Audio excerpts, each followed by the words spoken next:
Learning about what the research says works and doesn't work is a critical first step toward improving how our criminal justice system functions. However, the real work comes when we have to translate that research into practice, build consensus among all of the key parties in our systems, and actually take action and hold ourselves accountable for outcomes. It's not easy work, but fortunately, we do have examples in the field of places that have been successful at this. We're really talking about change management. We're taking a system, the criminal justice system, that's been working one way for as long as anyone can remember. It's built to work that way, and a lot of what the research is telling us is that we have to change some of the fundamental ways we do business. That means we have to take this enormous system and transform it. That's not a project we take on for a few months. That's a change management process that takes lots of collaboration, lots of planning, lots of experimentation, and lots of time.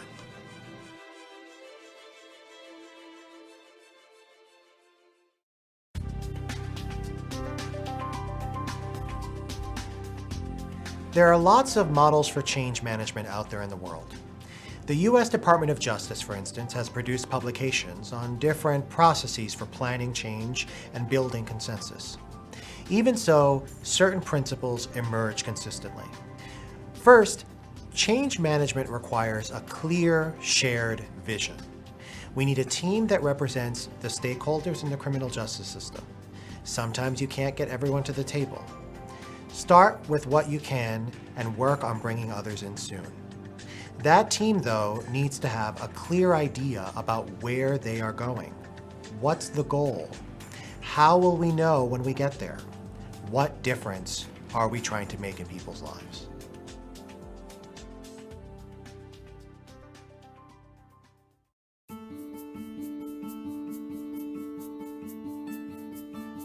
Second, change management also requires invested and engaged stakeholders. These are more than the core team of leaders who might be part of your planning team or your Criminal Justice Coordinating Council. These include the leaders who are not at the table. These include the middle managers and the frontline staff.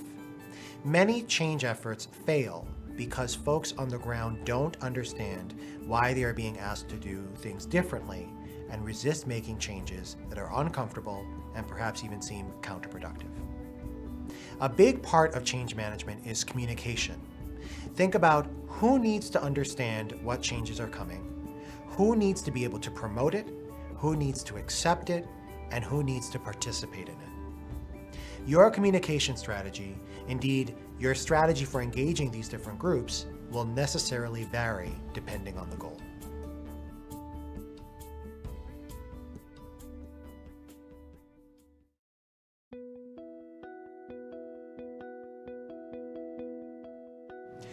Third, change management requires dynamic, facilitative leadership. Some might characterize this as a need for a champion, but that description doesn't quite capture what's required here. This leader is not a general. They are more of a guide, a facilitator. A strong leader in this context is someone who can help others generate and refine ideas, come to agreement, and plan together.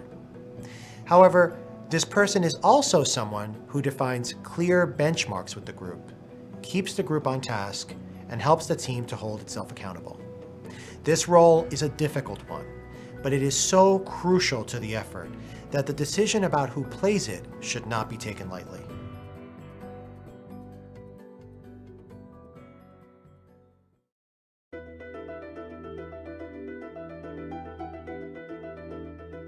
Fourth, change management also involves clearly defined governance.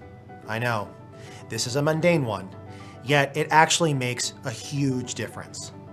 Getting agreement early on about what the role of the planning committee is, what decisions it can and cannot make, who should participate, and how decisions are made are often overlooked initially as we jump into the work.